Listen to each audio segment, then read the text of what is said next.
It is a peculiar thing to reach the age of 72 and realize you have become invisible to your own children. Not in a literal sense, of course. They could see me well enough during their monthly dutiful visits, but I had long ago stopped being a person in their eyes. I was now just an irksome task, an item on a checklist positioned somewhere between a dental cleaning and paying the gas bill. My name is Arthur Blackwood, a widower, retiree, once a civil engineer, and now a source of disappointment for my offspring. My wife Clara passed from this world 5 years prior, leaving me to rattle around a vacant house in the Chesapeake, alone with 3 children who seemed eager to discuss my advanced age without their mother's moderating presence. My Friday morning started like any other. I was up at 6 o'clock sharp, a lifelong habit for decades on construction sites that I couldn't shake in retirement. I brewed a pot of dark coffee, had some toast with peanut butter, and stepped outside to retrieve the morning mail. The box was overstuffed with advertisements, bills, and a single envelope from Chesapeake Financial Bank, which held my life savings. This was unusual. Statements always arrived at the start of the month, not halfway through. I waited until I was back inside, settled in my favorite armchair, before tearing it open. The letter began, "Dear Mr. Blackwood, thank you for utilizing our line of credit." I had to read the opening sentence twice. A line of credit? I had no credit. I never believed in owing money, always living within my means.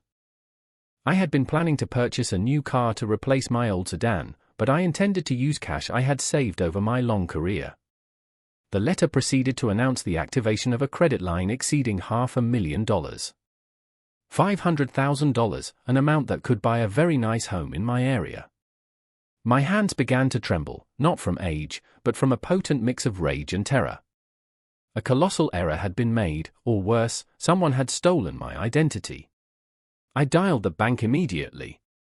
After several minutes of hold music and reassurances of my call's importance, an operator answered.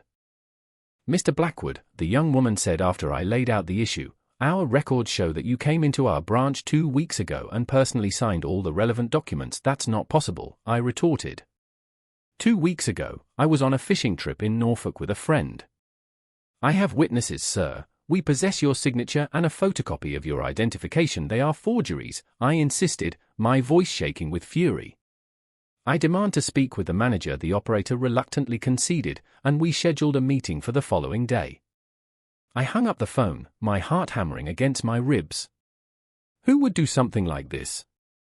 Steal my good name, take out a massive loan, and imagine I would never find out. An hour later, my phone rang. The name of my daughter, Bridget, flashed on the screen.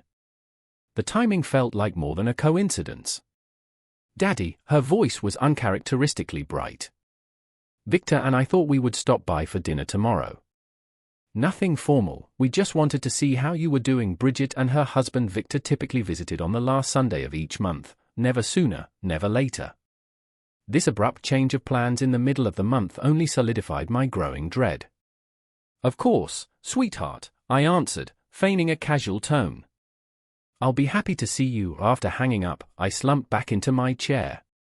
My daughter worked in real estate, and her husband was a financial advisor. They lived a life beyond their means, constantly lamenting their inability to afford their dream house. And now, a loan had been taken out in my name, followed by an unscheduled visit from Bridget. A coincidence? I highly doubted it. Bridget had always been a challenging child. Even in her youth, she viewed me with a measure of disdain, clearly preferring her mother's attention. After Clara's death, she made no effort to hide her annoyance with me.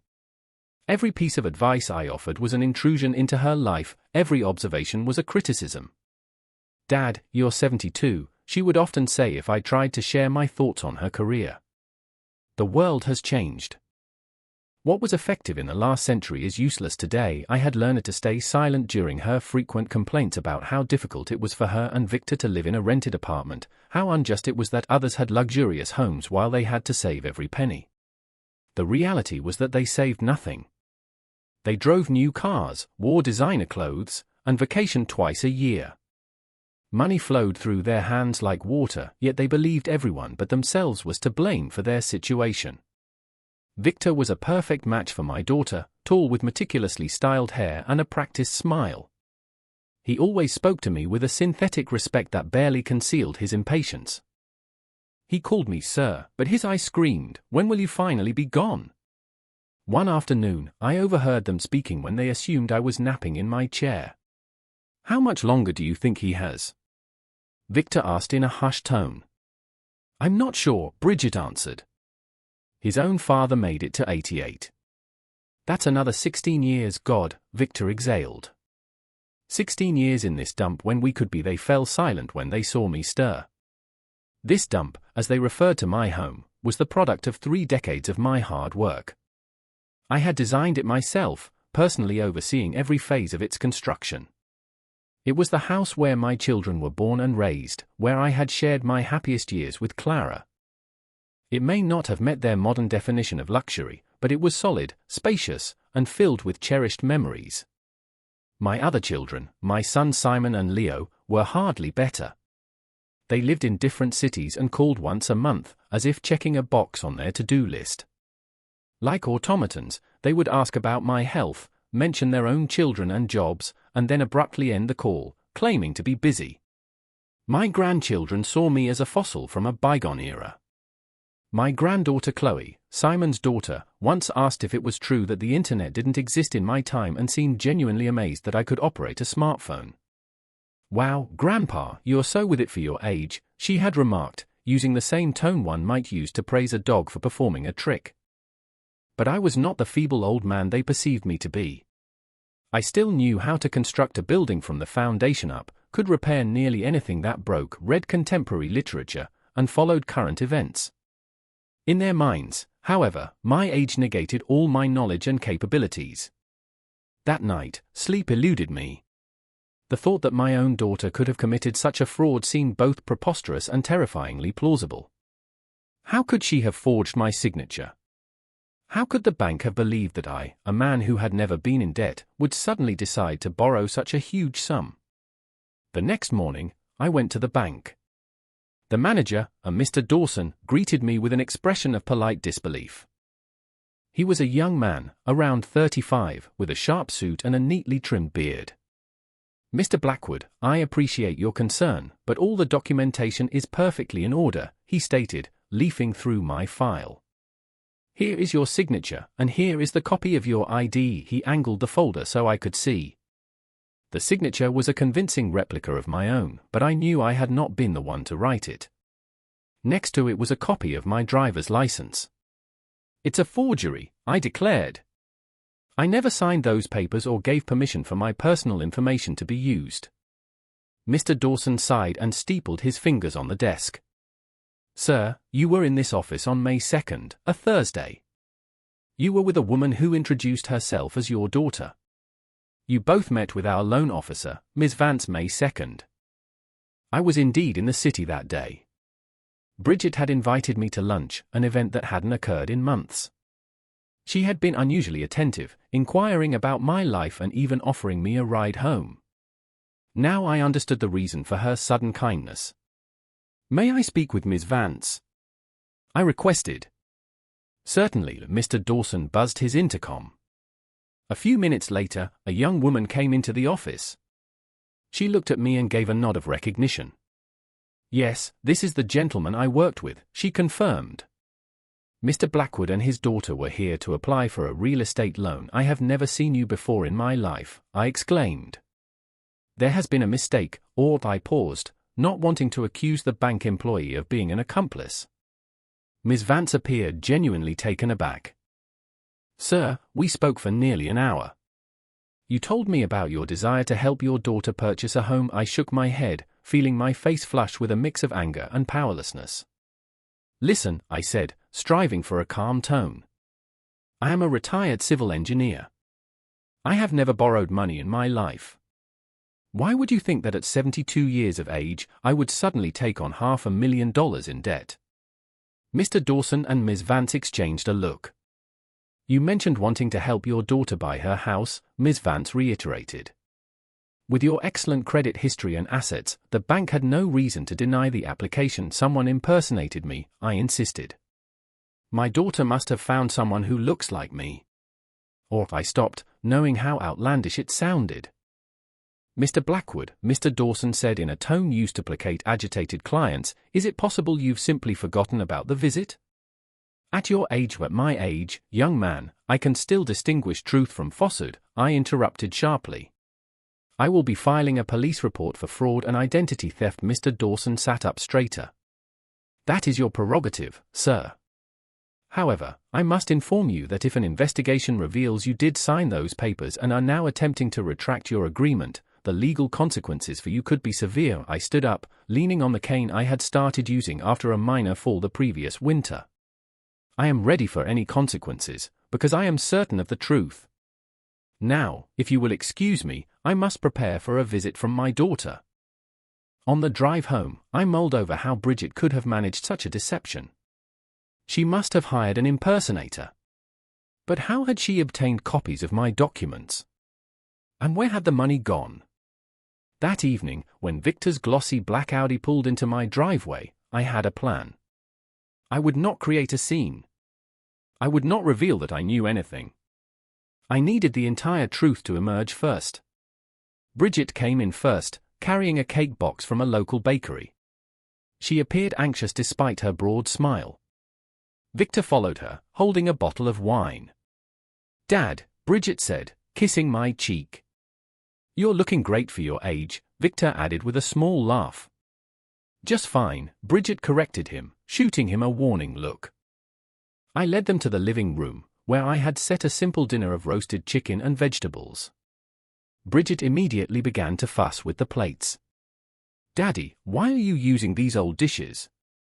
"You have that new set we got you for Christmas, it's just habit," I replied. "You can't teach an old dog new tricks." Victor's laugh was a bit too loud. "So true. But change can be good sometimes, right, Arthur?" He had never called me by my first name before.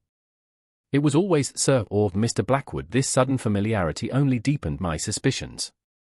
"So," I began once we were seated, "how is the house hunt going?" Bridget nearly choked on her wine. "Oh, you remembered? We're still searching. The market is just so competitive." "Yes, prices keep climbing," Victor chimed in. "But we're staying positive you're right to be," I nodded. "You know, I was at the bank today." A silence fell. Bridget froze, her fork halfway to her mouth. "The bank," she repeated. "What for?" "I received a peculiar letter about a loan I supposedly took out. $500,000. Can you believe it?" Victor let out a strained laugh. "Wow. That must be some kind of clerical error." "That's exactly what I assumed," I said agreeably. "Someone used my name, my identity, and presented themselves as me at the bank." Bridget set her glass down too hard, spilling some wine. "How awful. Did you call the police?" "I'm going tomorrow," I lied, closely observing their expressions. "The bank has already started an internal review. They have surveillance video. They'll bring in a handwriting expert to analyze the signature. The criminals who did this won't get away." Bridget's face went white, and Victor started drumming his fingers on the table. "Dad, perhaps we shouldn't get worked up," Bridget said, trying to smile. "Stress like that is bad for your heart at your age. Maybe I can help you sort things out with the bank, with all that paperwork." "No need, dear," I said, patting her hand gently. "I am more than capable of handling this myself. Besides, I have an old friend in the police force who has promised to take personal charge of the investigation." This was another fabrication, but I wanted to see how they would react. Their response was more than I could have hoped for. "The police?" Victor blanched. "But maybe it really is just a mistake. We should probably deal with the bank first." "No," I shook my head. "This is clearly fraud. Someone forged my signature and impersonated me. That's a serious felony, and the people responsible need to be punished." The rest of the dinner passed in a thick, tense atmosphere. Bridget and Victor exchanged nervous looks and barely ate. They left right after dessert, claiming they had an early morning. As the door shut behind them, I sank into my chair. There was no longer any question. My own daughter had stolen from me. The only remaining mystery was what she had done with the money. The next day, I called an old friend, Frank Gable, with whom I had worked on many projects. After retiring, he had become a private investigator, mostly handling infidelity and insurance cases. "Frank, I need your services," I said, and proceeded to explain the entire situation. "Good Lord, Arthur," he muttered. "Your own daughter? Are you certain?" "Almost positive, but I require proof." "I also need to find out where the money is." "I'll look into it," Frank promised. "Give me a couple of days." I hung up and gazed out the window. It was a beautiful spring day, but my heart felt heavy. How had things come to this? What had I done so wrong in raising her? Or was it not me, but a world that had taught her that money was more important than family? The phone's ringing startled me. The bank's name appeared on the caller ID. I let it ring until it went to voicemail. I wasn't ready to speak with them again. I needed all the facts before I could act. That was how I had always operated, methodical and thorough. 40 years in construction had taught me that rushing a job could cause the strongest structure to fail. 3 days later, Frank called. "Arthur, I've got something. We should meet in person." We arranged to meet at a quiet diner on the edge of Chesapeake, a place Bridget and her husband would never frequent. Frank looked much the same as he had 30 years ago, sturdy, with a thick grey mustache and a sharp eye, just with more wrinkles and a slight stoop. He placed a thick file on the table between us. "You were right, my friend. Your daughter and that husband of hers orchestrated the whole thing." Frank opened the folder, revealing photographs, document copies, and printouts. First things first. The money was used to purchase a house in Greenbrier, the most exclusive neighborhood in the area. $450,000 for the house, with the other $50,000 likely going to furnishings and fees. He showed me a photo of a stunning 2-story mansion with white columns and immaculate gardens. The sale closed 4 days ago. The house is registered solely in the name of Victor Peaton. Not Bridget, mind you. Just her husband. This detail stung. So Victor had been calculating enough to secure the asset in his own name. Bridget was so infatuated with him she couldn't see what was right in front of her. How did she do it, Frank? How did she impersonate me? Frank sighed and pulled out another document. This is where it gets messy. Bridget has your power of attorney, Arthur. A general power of attorney, giving her authority to manage nearly all your financial affairs. What? The blood drained from my face. I never gave her any such thing. According to this document, you signed it with a notary public named Brenda Finch on December 6th of last year. I searched my memory.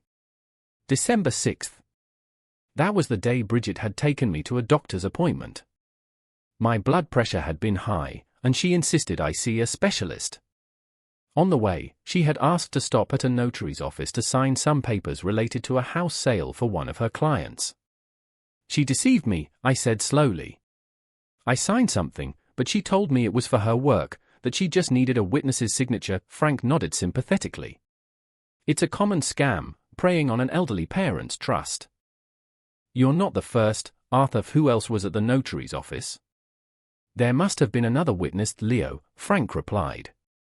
Your middle son. The news was a gut punch. Not just Bridget, but Leo too. My own son was part of the conspiracy. So, it's a family plot, I said with a bitter smile. Who else is in on it? It seems to be just Bridget, Leo, and Victor. Your eldest son, Simon, doesn't appear to be involved. At least, I found no evidence of his participation. I took a sip of my now cold coffee, trying to process it all. So, Bridget had used a fraudulently obtained power of attorney to secure a loan in my name. Leo had assisted with the paperwork. The funds were used to buy a house for Victor. Now they had a luxury mansion, and I was saddled with a $500,000 debt that would take the rest of my life to pay off, unless I could prove fraud. What about the notary? I asked. Did you speak to her? I tried. Frank shook his head. Miss Finch quit her job 2 months ago and moved to California. Left no forwarding address. How convenient, I remarked. Far too convenient, Frank concurred. I'll do a more thorough check on her. It's possible Bridget paid her for her cooperation. We sat in silence for a moment. What's your next move, Arthur? Frank finally asked. It was a good question. I could go to the police, press charges. Bridget and Leo would likely receive probation as first-time offenders. Victor would probably walk free, claiming he was unaware of the money's origins. The house would have to be sold to clear the debt, but it would all become a public spectacle. My children would be branded as criminals, and I would be seen as the old fool they had swindled. There was another issue: proof. The power of attorney appeared legitimate. My signature, or an expert forgery, was on everything. The notary was gone. The bank was convinced I had signed the documents myself. I need to consult a lawyer, I said. Can you suggest a good one? Marcus Thorne, Frank said without a second's thought. We've worked on a few cases together. He's a specialist in fraud and family law. A perfect fit for your situation. I jotted down the name and number. Frank pushed the folder across the table to me. Here are copies of everything I found. The originals are in my safe if you need them for court. Thank you, Frank. What do I owe you? He waved his hand dismissively. Forget it.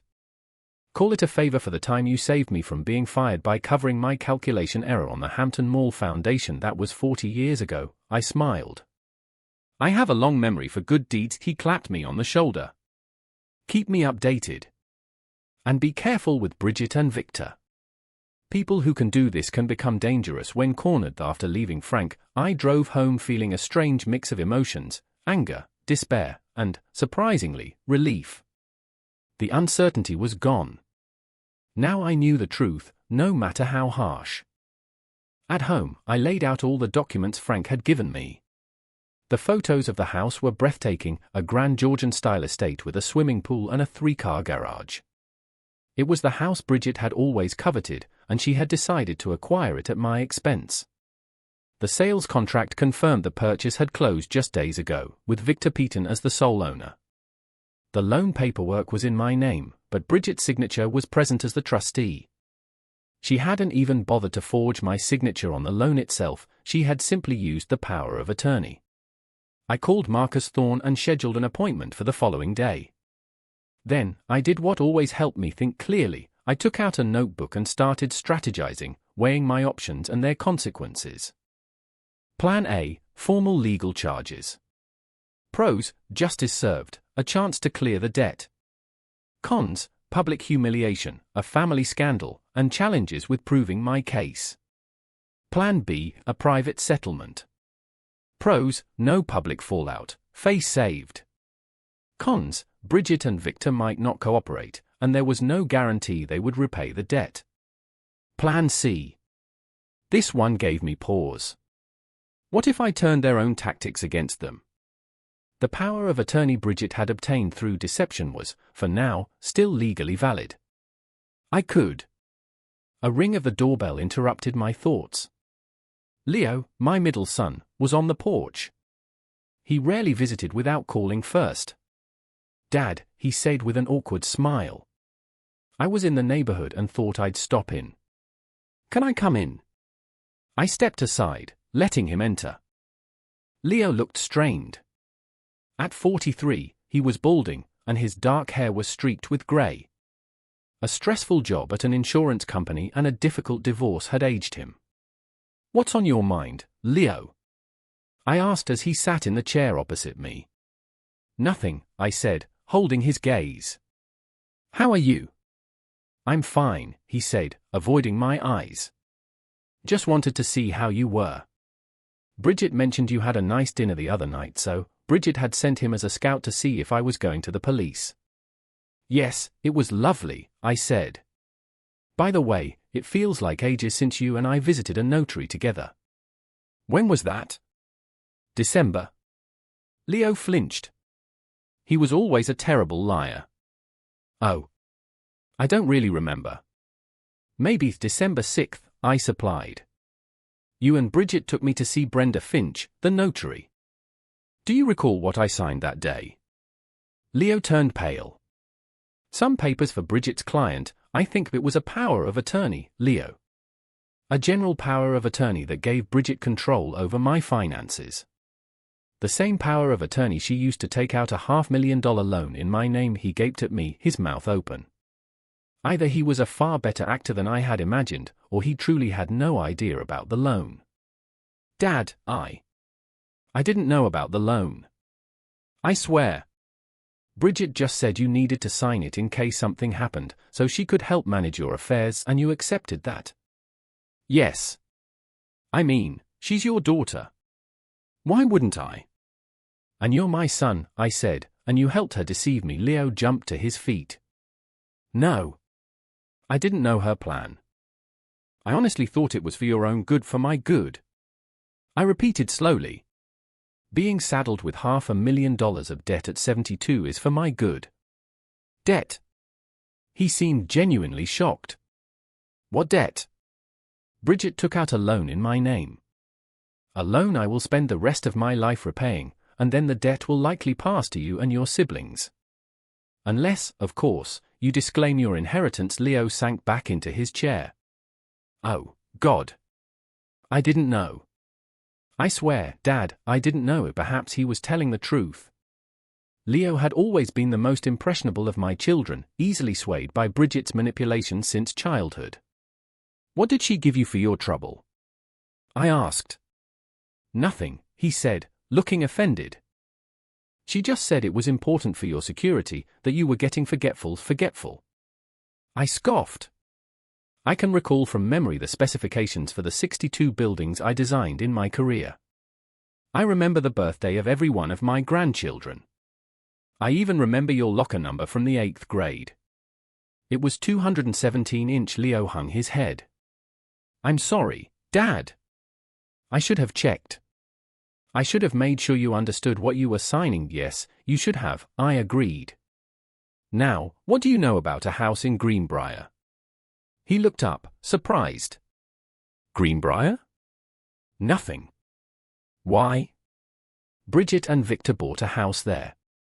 They used the money from the loan taken out in my name. A house. Leo looked bewildered. But they told me they couldn't even afford a decent apartment apparently. I said, they lied to you just as much as they lied to me. The next 3 days were a whirlwind of activity. Marcus Thorne was not just a capable lawyer, he was a legal virtuoso. He submitted an emergency motion to the court, contesting the legality of the home purchase and requesting a temporary injunction that would grant me occupancy of the house until the matter was fully settled. Judge Harrison has a soft spot for seniors who are victims of fraud, Marcus explained over the phone on Thursday evening. He signed the injunction this afternoon. We can get the keys to the house tomorrow morning that quickly? I asked, amazed by the swiftness of it all. It's a provisional measure, Marcus clarified. We haven't won the case yet. We've just secured the right to use the property until a final verdict is reached.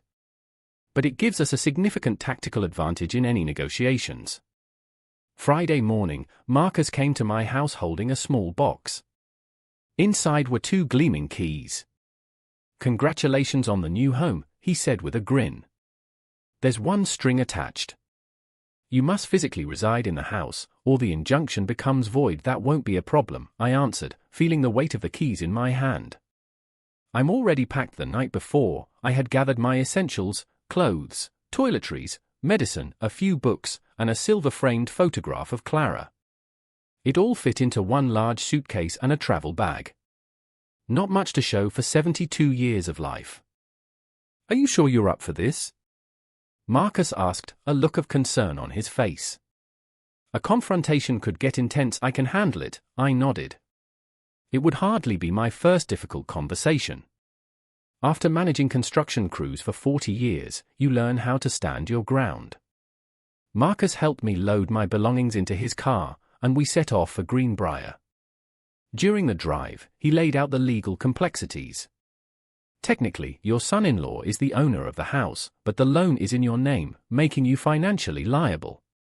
We are contesting the loan's validity based on the fraudulent acquisition of your power of attorney. If we can prove that, the loan will be nullified, and the bank will foreclose on the house. And if we can't? Then we pursue a different angle. Perhaps a criminal case for fraud and forgery, or a civil suit against your daughter and son-in-law. But for now, our objective is to ambush them and force them to negotiate. Greenbrier was precisely what I had imagined: flawlessly manicured lawns, grand houses set back behind tall hedges, and luxury cars parked in every driveway. It was a neighborhood built for people who wanted to broadcast their success. Number 14 Oakwood Drive was conspicuous even among the other opulent homes. It was a two-story structure with white pillars framing the entrance and massive windows, resembling a smaller version of the White House.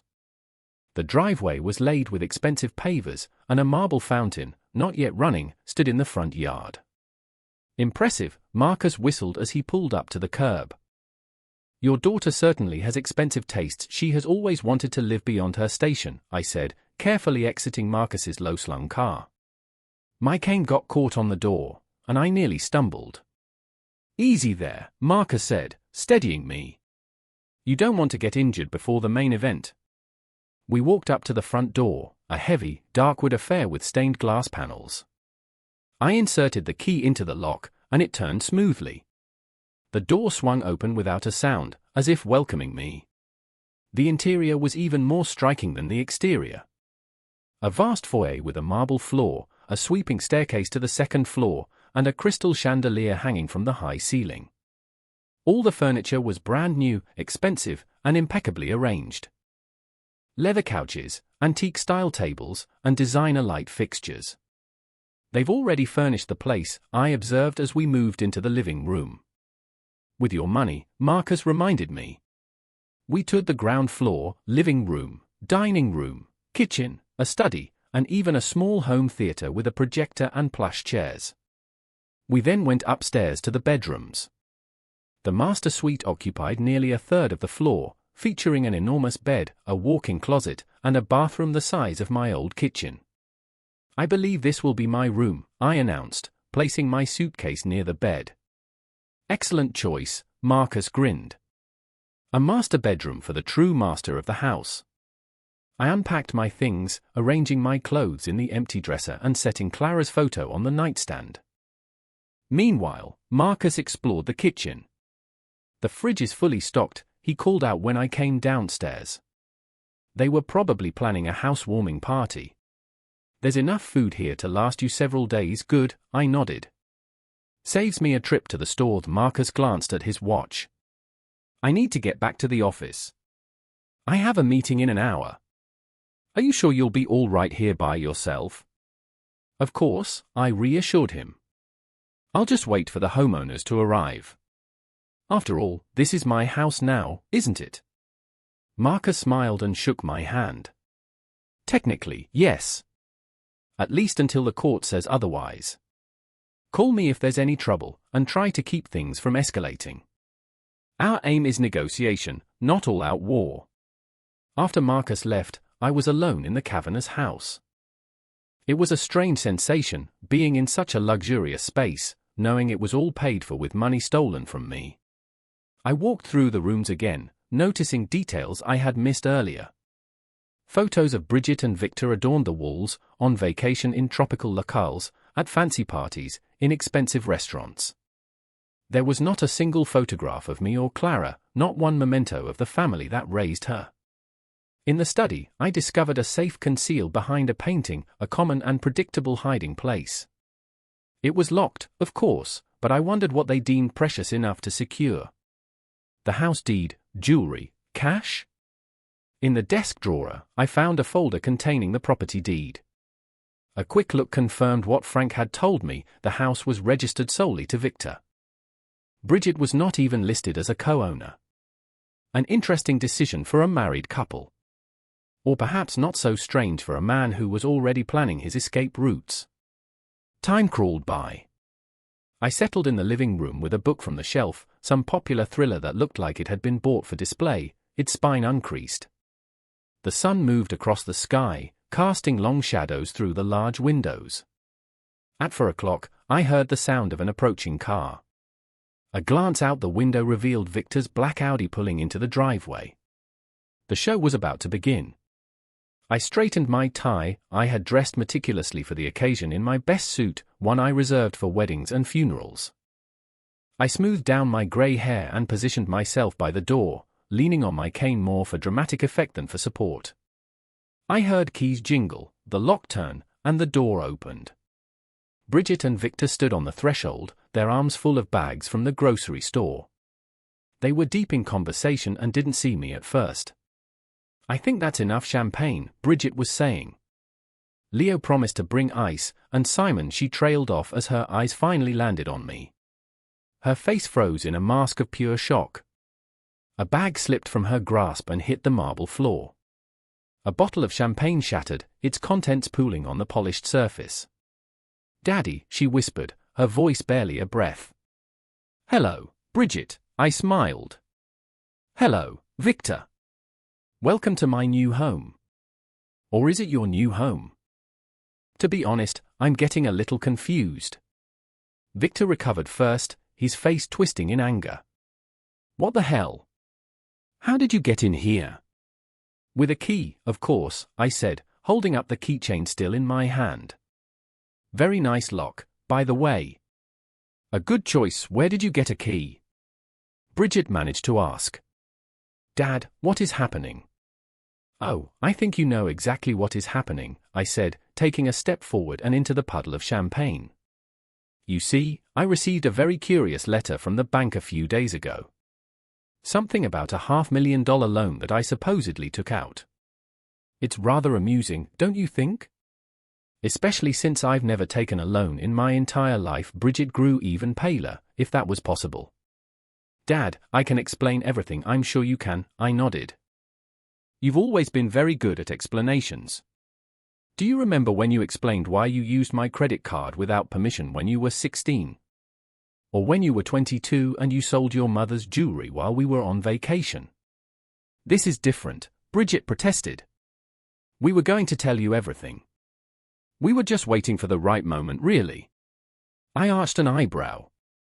"And when, exactly, was this opportune moment supposed to arrive? In a year? In 5 years? After I was dead?" Victor stepped toward me, attempting to look intimidating.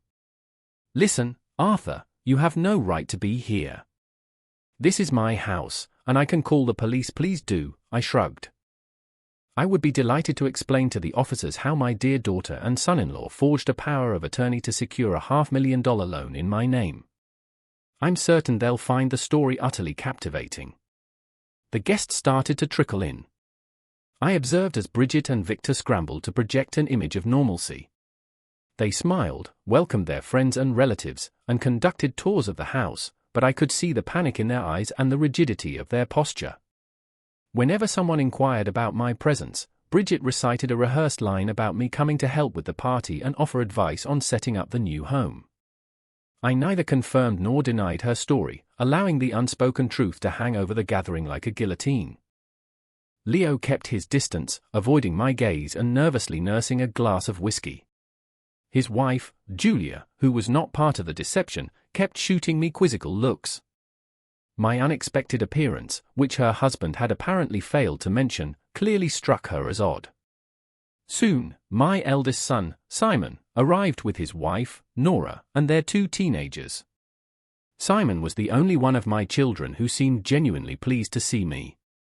He embraced me warmly, something he hadn't done in years.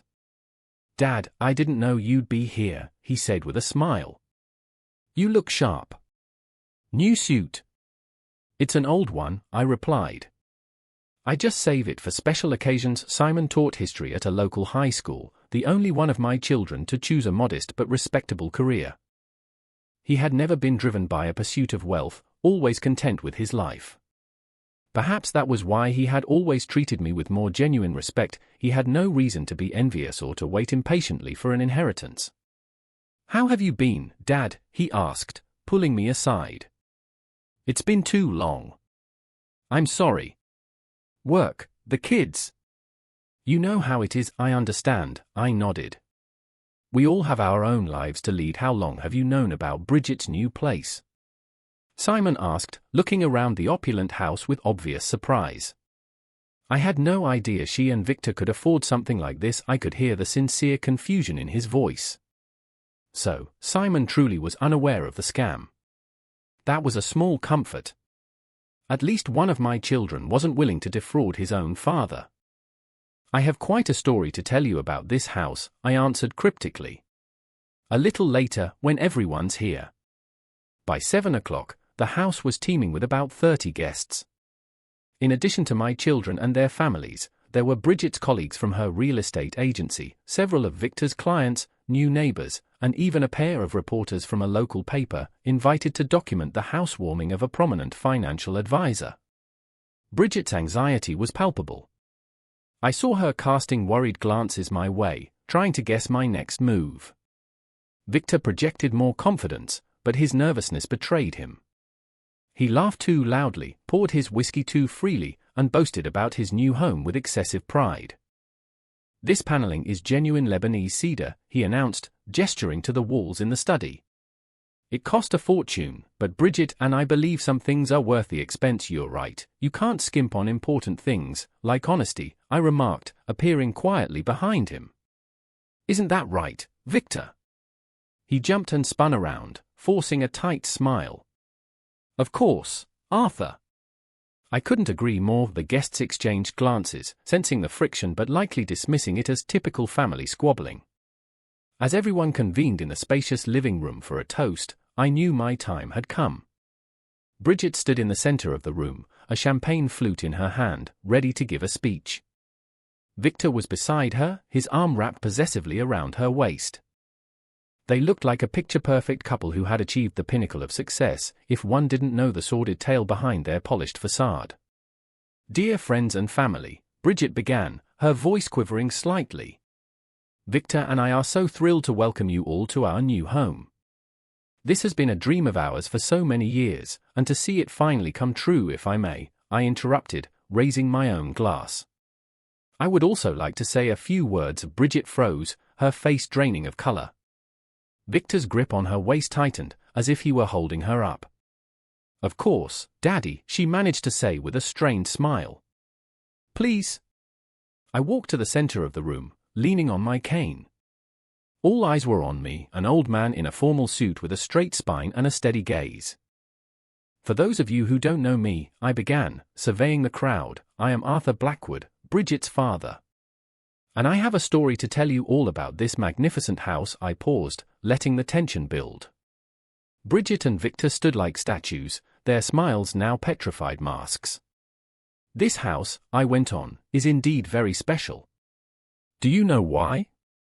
It's special because it was purchased with money that was borrowed in my name, without my knowledge or consent." A stunned silence filled the room, so profound you could hear the hum of the refrigerator from the kitchen. The guests' faces registered a mixture of confusion, shock, and disbelief. "Daddy," Bridget said, stepping forward, her voice pleading. "You don't know what you're saying. Perhaps you should go lie down." "I know exactly what I am saying," I cut her off. "And my lawyer has all the documentation to prove it." Bridget, using a fraudulently obtained power of attorney, took out a loan for $500,000 in my name. That money was used to buy this house, which, I might add, is registered solely in Victor's name, not even in both of their names. Whispers erupted among the guests. The reporter from the local paper discreetly pulled out a notepad and began scribbling. "Arthur," Victor interjected, his face contorted with rage. "You're out of line. That's a lie, and you know it. We paid for this house with our own money, did you?" I raised an eyebrow. "Then why is the loan agreement in my name? Why does the bank have my signature on file, dated for a day when I was fishing in Norfolk? And why has the notary who certified the power of attorney conveniently vanished?" Gasps rippled through the crowd. Leo looked as if he might faint. Simon was frowning, his gaze shifting between me and Bridget. "Bridget," Simon said, his voice low but firm. "Is this true?" Bridget opened her mouth, but no words came out. Tears welled in her eyes, smudging her makeup. "It's a lie," Victor blurted out. "Your father has lost his mind. He's just jealous of our success." "Jealous?" I chuckled. Of what, exactly? Your talent for deception? Your skill at forgery? Or perhaps your willingness to steal from your own family? The reporter was now writing furiously. This was clearly a much better story than he had anticipated. I think we all need to calm down, Nora, Simon's wife, said, trying to mediate. Maybe this is all just a big misunderstanding. There is no misunderstanding, I stated. I have the proof, and I have a court order granting me the right to reside in this house until this dispute is settled. That is why I am here today. Not as a guest, but as the rightful occupant. Bridget finally found her voice. Dad, please, she begged, her voice trembling. Let's talk about this later, somewhere else. Not now, not in front of everyone. When, Bridget? I asked. When you decide the time is right. No. The truth doesn't wait for a convenient moment. It simply is. I turned back to the guests. Ladies and gentlemen, I apologize for this unpleasant turn of events. I did not intend to ruin your evening, but I believe the truth is more important than social niceties. This house was bought with money obtained through fraud. And while I hope we can resolve this matter peacefully, I want you all to know that I plan to live here for the rest of my days. A house that I will be paying for, not my children who were in such a rush to be free of their burdensome father. Heavy silence followed. Then, one by one, the guests began to make their excuses, murmuring apologies and awkward goodbyes. The reporters were among the last to go, casting sympathetic looks that promised scandalous headlines the next day. Once only the family remained, the storm broke. How could you? Bridget screamed, her face twisted with fury and shame. You've ruined us. You destroyed everything we worked for. I did? I arched my eyebrows. I'm not the one who took out a fraudulent loan. I'm not the one who cheated my own father. Bridget, Simon said, approaching his sister, his expression grave. Is it true? Did you really do what Dad said? Bridget looked down, unable to meet her brother's eyes. We were going to fix it, she mumbled. We were going to pay back the loan. He would never have even known. Oh, God, Simon stepped back, a look of shock and disgust on his face. You actually did it. You stole from your own father. Don't be so melodramatic, Victor cut in, his voice laced with irritation. Nobody stole anything. We simply used his credit history to secure a better rate. We were going to make all the payments ourselves, and if you couldn't? Simon challenged.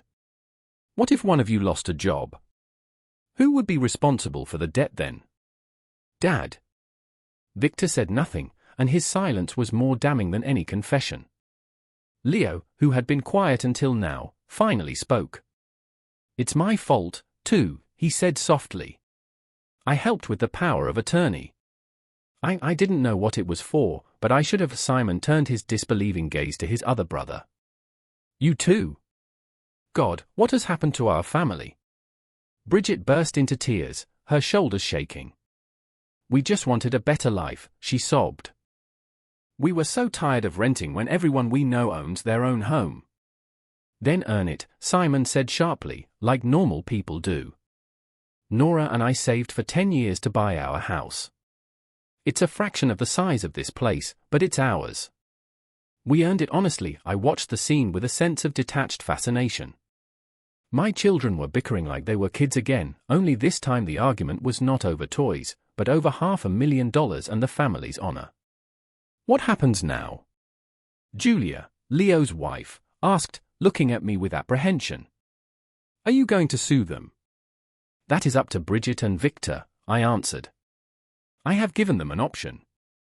They can sign the house over to me, assume responsibility for the loan payments, and issue a public statement clarifying that I purchased the house. If they agree to those terms, we can avoid a legal battle, and if they refuse, Simon asked, then we will go to court. And it won't just be a civil case. We're talking about forgery, fraud, identity theft.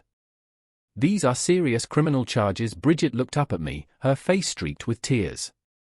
You would really send your own daughter to prison? She asked, her voice trembling. Would you really sentence your father to a $500,000 debt at the age of 72? I countered. It seems we are both capable of things the other never imagined. A tense silence descended. Then, Victor let out a dry, humorless laugh. You know what's funny, he said, looking at all of us. If we had just asked Arthur to help us with a down payment, he probably would have said yes. But Bridget was convinced he'd refuse, that he was too controlling, too cheap. So we did this instead. I looked at Victor, surprised. He was right. If they had asked, I would have helped. Not with $500,000, certainly, but with a down payment. Quite possibly. I had always wanted my children to be happy. But Bridget had chosen the path of deceit. So what now? Leo asked, his eyes darting between me and Bridget. Do we just stop being a family? The question hung in the air. I didn't have an answer. Could such a betrayal ever be forgiven? Could trust be rebuilt? I suggest we all take some time to cool down and think, Simon said finally. We're all too emotional to make any decisions right now. That's a reasonable suggestion, I agreed. Bridget, Victor, you have until Monday to accept my terms.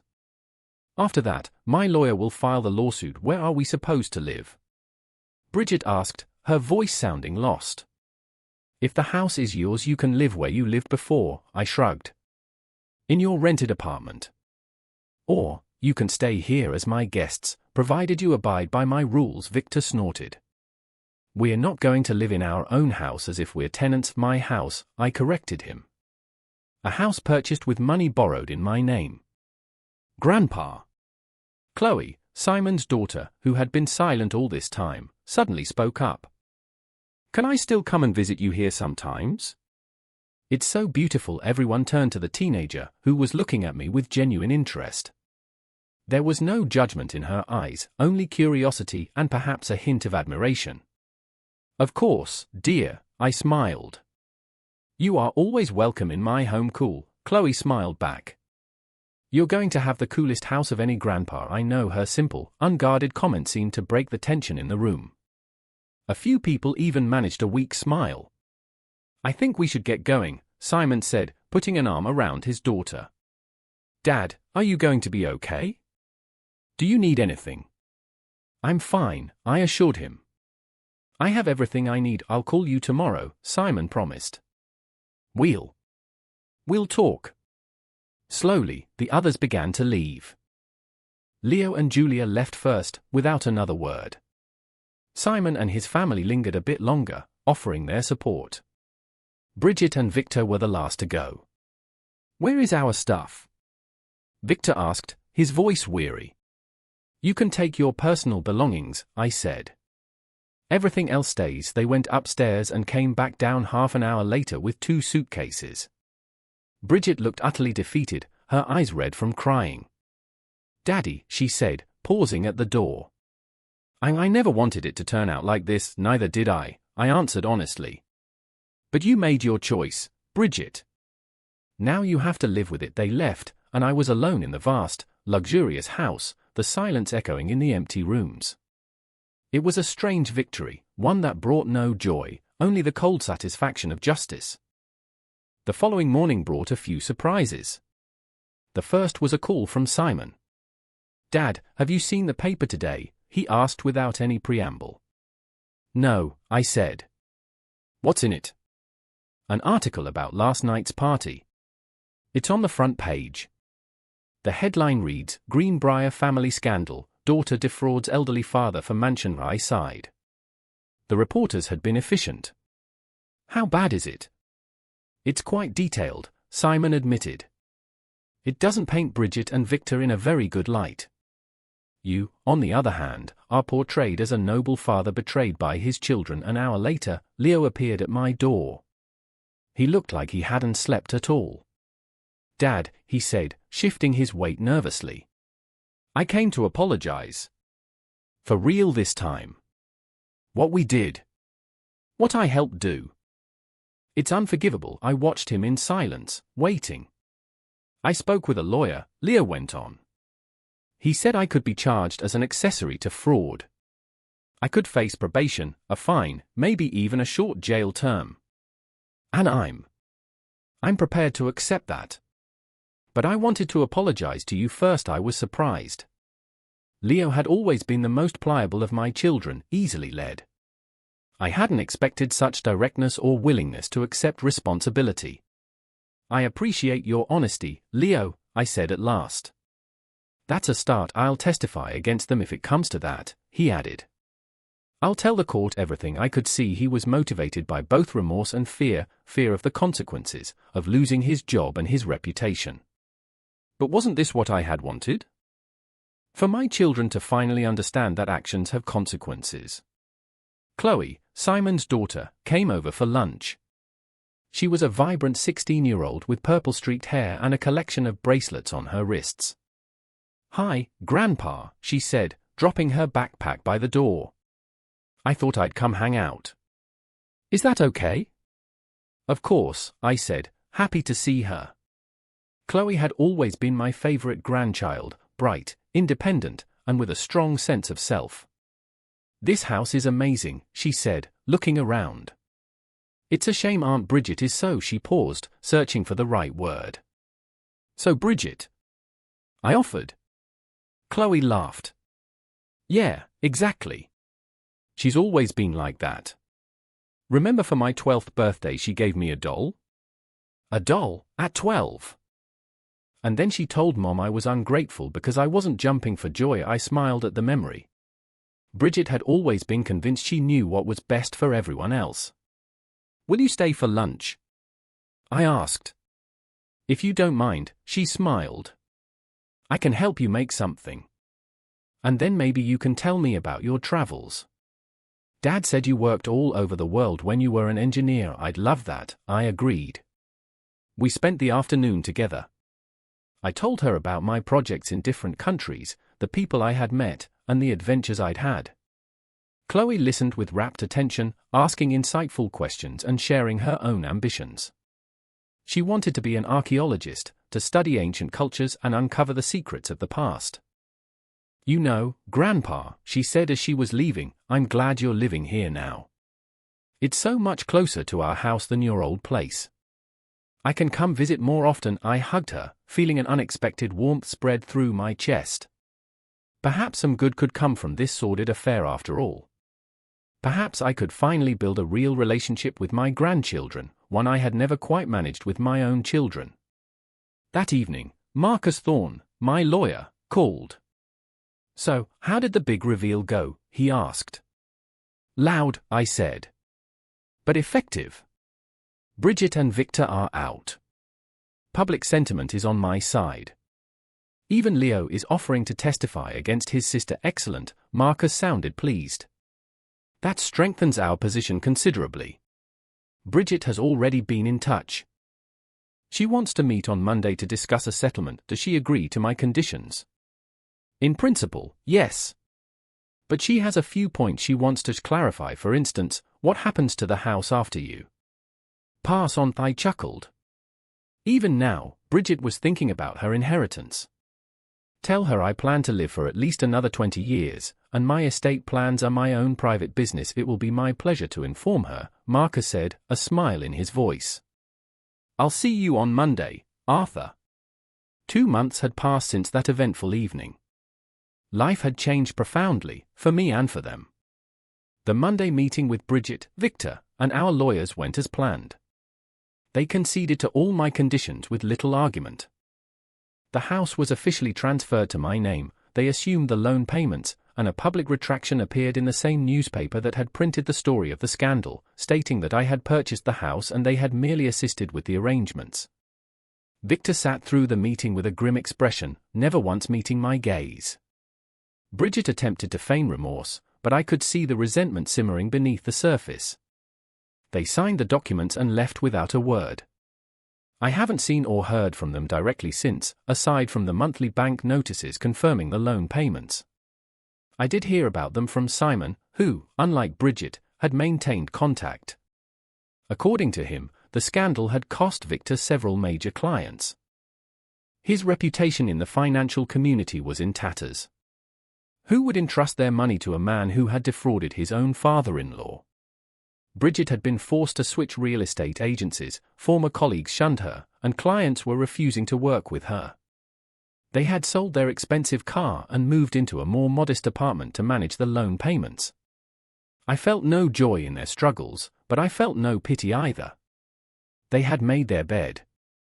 Leo, my middle son, avoided a serious conviction thanks to his full confession. He received probation and a fine but managed to keep his job. We started talking more frequently. He called weekly and sometimes came for dinner with his wife. I noticed a new element in his demeanor toward me, a respect that had been absent before.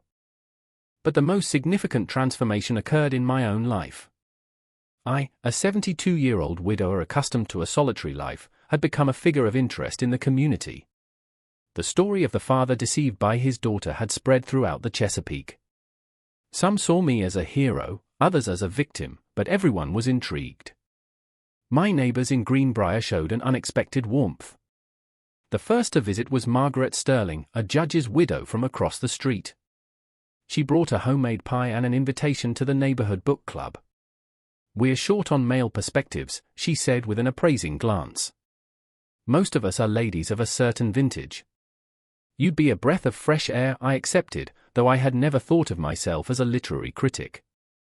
The first club meeting was a revelation.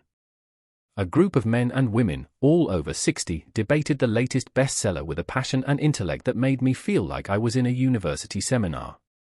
"What are your thoughts, Arthur?" Margaret asked when the discussion hit a fever pitch. "I'm an engineer, not a critic," I said honestly. "To me, structure is more important than symbolism. And in that respect, the book is well built. It's logical, sound, with a proper distribution of stresses. Like a good bridge, there was a pause, then the room erupted in warm laughter. "A fresh perspective," Margaret nodded. "Just what we needed." I became a regular at the club.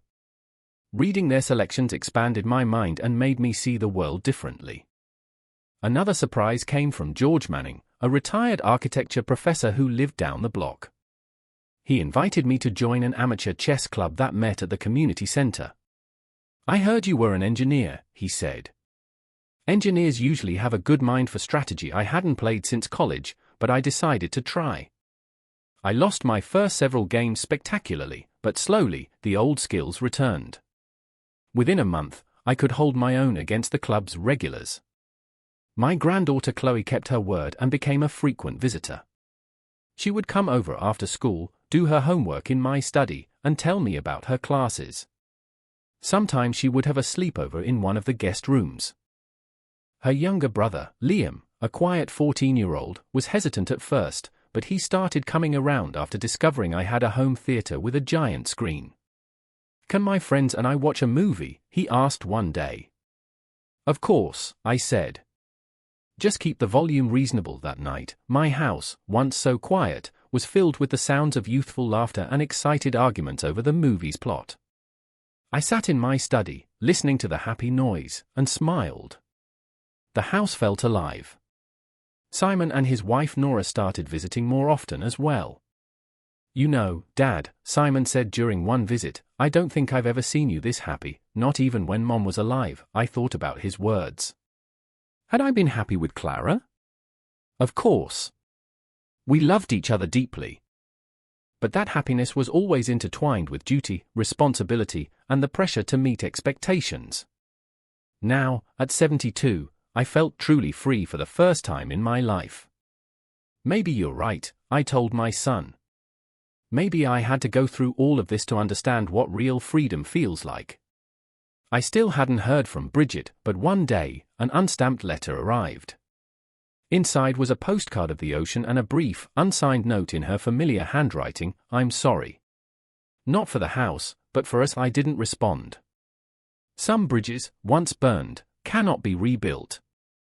According to Leo, Clive blamed Bridget for their downfall. Their marriage was fracturing under the weight of financial stress and mutual accusations. They were on the brink of divorce. Leo thought they were both to blame and had gotten what they deserved.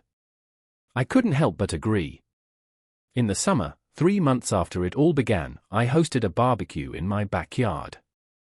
I invited my new friends and neighbors, Simon's family, and Leo and his wife.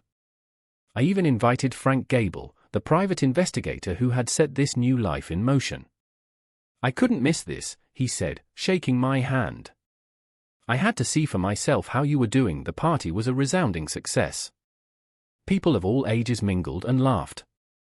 Liam and his friends splashed in the pool. The adults discussed books and politics. At one point, Frank pulled me aside. "You know, Arthur," he said, looking around, "when you first told me this story, I thought it would end in heartbreak. But look at this. You found a new life." "I suppose I have," I agreed. "Though it came at a high price. Sometimes freedom costs a lot," Frank said wisely. "Especially freedom from toxic family." He was right.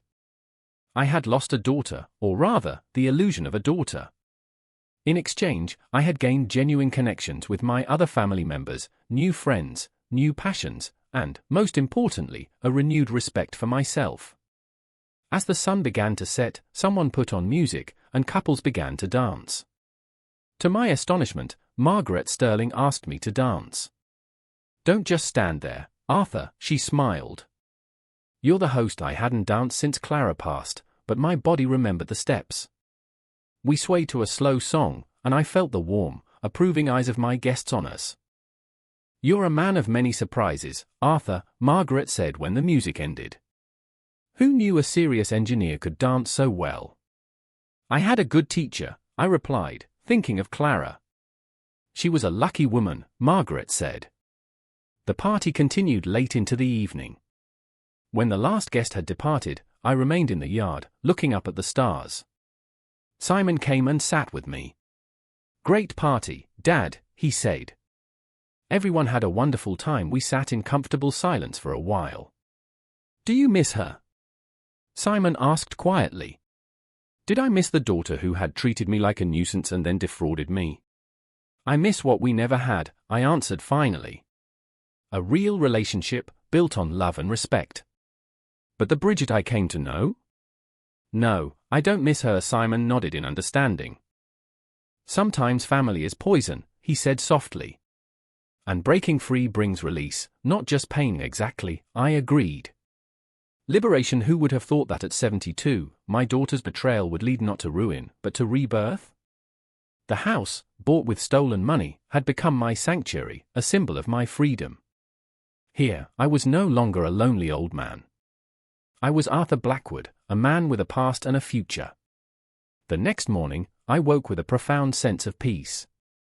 I was sipping coffee on the terrace when the mail carrier arrived with a certified letter. It was from the bank.